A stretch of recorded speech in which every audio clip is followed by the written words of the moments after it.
Hello everyone, welcome back to my channel Gupta classes. ये हमारी English pedagogy की class 8th है and today's our topic is NEP 2020। चलिए देखते हैं NEP की फुल फॉर्म क्या होती है। नेशनल एजुकेशन पॉलिसी, राष्ट्रीय शिक्षा नीति। राष्ट्रीय शिक्षा नीति क्या होती है? इसमें बच्चों को उच्च शिक्षा प्राप्त करने के लिए मदद दी जाती है। बच्चों का जो प्रारंभिक जीवन होता है उसमें सुधार किया जाता है, उनकी देखभाल की जाती है। तो चलिए देखते हैं कि पहले कौन कौन सी NEP या नेशनल एजुकेशन पॉलिसीज़ आई हैं। तो सबसे पहली आई थी 1968 में। उस टाइम पर जो हमारे प्रधानमंत्री थे वो थी इंदिरा गांधी। देन 1986 राजीव गांधी। फिर उसके बाद आई है 2020 NEP 2020, नेशनल एजुकेशन पॉलिसी 2020। तो ये क्या कहती है? इसका एक उद्देश्य है कि 2035 तक जो ग्रेजुएशन का एनरोलमेंट है वो 50% हो जाना चाहिए, जबकि आज की डेट में जो बच्चे ग्रेजुएशन करते हैं वो सिर्फ 26% ही करते हैं। तो एक मेन उद्देश्य इसका यही है कि 2035 तक अराउंड 50% स्टूडेंट्स ग्रेजुएशन करें। सेकंड है डिस्करेज रोट लर्निंग। जो रोट लर्निंग होती है, रटंत प्रणाली होती है, उसको डिस्करेज किया जाए इसमें। नो रिस्ट्रिक्शंस ऑन स्ट्रीम, कि बच्चों की स्ट्रीम में कोई भी रिस्ट्रिक्शंस नहीं होने चाहिए। इसका मतलब है कि जैसे पहले क्या था कि अगर हम जो बच्चा साइंस पढ़ रहा है तो SST के सब्जेक्ट नहीं पढ़ सकता, जो बच्चा आर्ट्स पढ़ रहा है वो साइंस या मैथ्स नहीं पढ़ सकता है। तो अब ऐसा बिल्कुल भी नहीं है।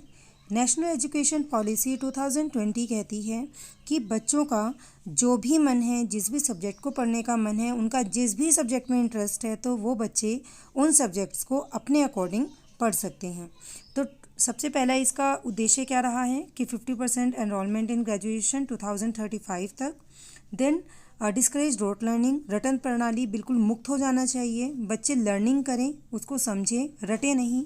नो रिस्ट्रिक्शंस ऑन स्ट्रीम, बच्चों की स्ट्रीम में कोई भी रिस्ट्रिक्शंस नहीं होनी चाहिए। देन हमारा टॉपिक है स्कूल सिस्टम, कि पहले जो स्कूल सिस्टम था वो क्या था। जो पहले स्कूल सिस्टम था वो था 10+2, मीन्स फर्स्ट क्लास से लेके 10th क्लास तक। देन उसके बाद 11th और 12th। लेकिन अब ये NEP 2020 में सिस्टम चेंज हो चुका है। अब आया है 5+3+3+4। 5 जो पहली स्टेज होती है उसको हम कहते हैं फंडामेंटल स्टेज। देन जो अपर 3 क्लासेस होती हैं उसके बाद की, उनको कहते हैं प्रीपरेटरी स्टेज। देन उसके बाद जो 3 क्लासेस और आगे बढ़ती हैं उनको कहते हैं मिडिल स्टेज या स्कूल स्टेज। देन आती है सेकेंडरी स्टेज। चलिए देखते हैं इन स्टेजेस का क्या मतलब है और इन स्टेजेस में कौन कौन सी क्लासेस इन्वॉल्व हैं। हमारी सबसे पहली स्टेज है फंडामेंटल स्टेज। हम इसको हिंदी में कह सकते हैं आधारभूत अवस्था। इसमें nursery, LKG, UKG, first and second, in classes को लिया गया है। जब पहले ही जो हमारा NEP जो भी सिस्टम था, जो भी हमारी नीति थी, उसमें LKG, नर्सरी और UKG जो प्री प्राइमरी क्लासेस थी उनको इन्वॉल्व नहीं किया गया था। लेकिन अब जो हमारी न्यू एजुकेशन पॉलिसी आई है उसमें नर्सरी, LKG, UKG को भी इन्वॉल्व किया गया है। देन फर्स्ट एंड सेकंड, यहाँ पर जो बच्चों के लिए मुख्य उद्देश्य रखा गया है, जो मेन मोटिव है, वो होना चाहिए मदर टंग।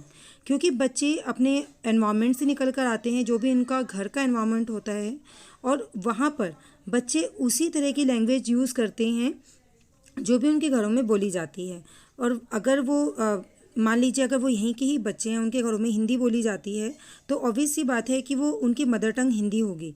तो NEP 2020 कहता है कि स्टार्टिंग की जो 5 क्लासेस हैं उसमें जो बच्चों की लर्निंग वो उनकी मदर टंग में ही होनी चाहिए, जिससे कि बच्चे अच्छे से चीज़ों को समझ सकते हैं। देन जो हमारी स्टेज है वो है प्रीपरेटरी स्टेज। इसको हम हिंदी में कह सकते हैं तैयारी की अवस्था। इसमें जो क्लासेस इन्वॉल्व की गई हैं वो हैं 3rd, 4th एंड 5th। इसमें जो मेन मोटिव है वो होना चाहिए बेसिक स्ट्रॉन्ग, कि बच्चों का बेसिक स्ट्रॉन्ग होना चाहिए, क्योंकि यहाँ पर बच्चों की लर्निंग जो है वो हो रही होती है और यहाँ पर बच्चों की जो कैचिंग पावर है वो भी बहुत ज़्यादा होती है। तो अगर हम बच्चों से कुछ भी बात बोलते हैं या उन्हें कुछ भी समझाते हैं तो वो बहुत अच्छे से उसको कैच कर पाते हैं और समझ पाते हैं। तो यहाँ पर इन 3 क्लासेस में बच्चों की जो बेसिक्स हैं उनको स्ट्रॉन्ग करना होता है। तो इसको हम कहते हैं प्रीपरेटरी स्टेज, तैयारी की अवस्था। यहाँ पर हम बच्चों को तैयार कर रहे हैं आगे के लिए, और यहाँ पर जो मेन मोटिव है वो है बेसिक स्ट्रॉन्ग। देन हमारी नेक्स्ट स्टेज है मिडिल स्टेज या स्कूल स्टेज। इसको हम मिडिल स्टेज या स्कूल स्टेज भी कह सकते हैं। इसमें 3 क्लासेस को इन्वॉल्व किया गया है, 7th, 8th एंड 9th। यहाँ पर जो मेन मोटिव है वो है मैक्सिमम सब्जेक्ट, कि बच्चों को ज़्यादा से ज़्यादा सब्जेक्ट पढ़ने के मौके दिए जाने चाहिए।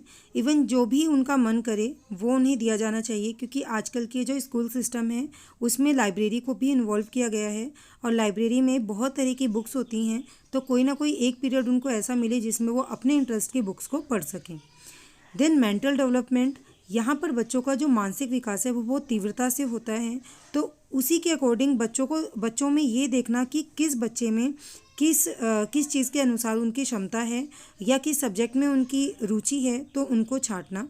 देन वोकेशनल कोर्सेज, यहाँ पर 7th, 8th और 9th इन क्लासेस में बच्चों को इस तरह के वोकेशनल कोर्सेज करवाए जाने चाहिए जिससे कि वो आगे जाकर कोई भी रोज़गार के तरीक़ों से अपना रोज़गार चला सकें। देन डिकोडिंग और एनकोडिंग, पहले क्या था कि डिकोडिंग और एनकोडिंग जो थी वो बहुत ही अपर लेवल का माना जाता था।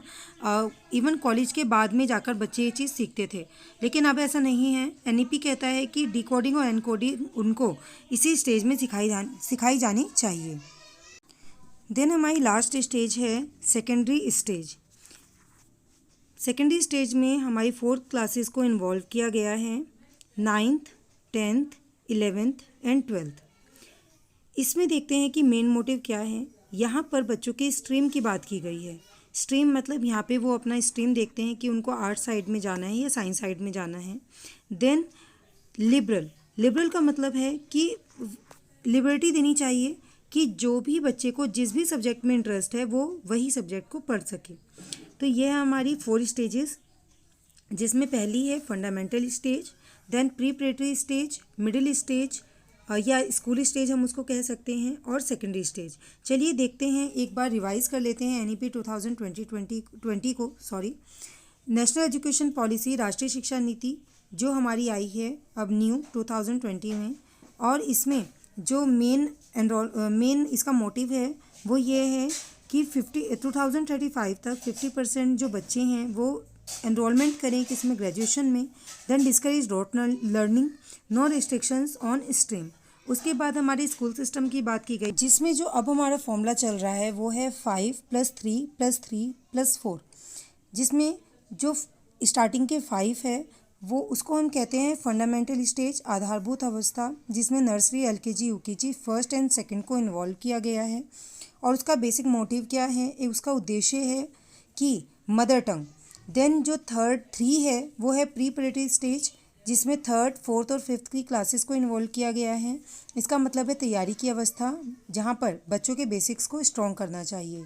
देन हमारा आता है नेक्स्ट जो 3 है, उसमें आते हैं मिडिल स्टेज, जिसको हम स्कूल स्टेज भी कहते हैं, जिसमें 6th, 7th और 8th क्लासेस को इन्वॉल्व किया गया है। यहाँ पर maximum subject, mental development, vocational courses, decoding और एनकोडिंग पर ध्यान दिया गया है। हमारी लास्ट स्टेज होती है सेकेंडरी स्टेज, और उसमें 4 क्लासेस को इन्वॉल्व किया गया है, 9th, 10th, 11th और 12th। यहाँ पर बच्चों के स्ट्रीम और लिबरल पर फोकस किया गया है।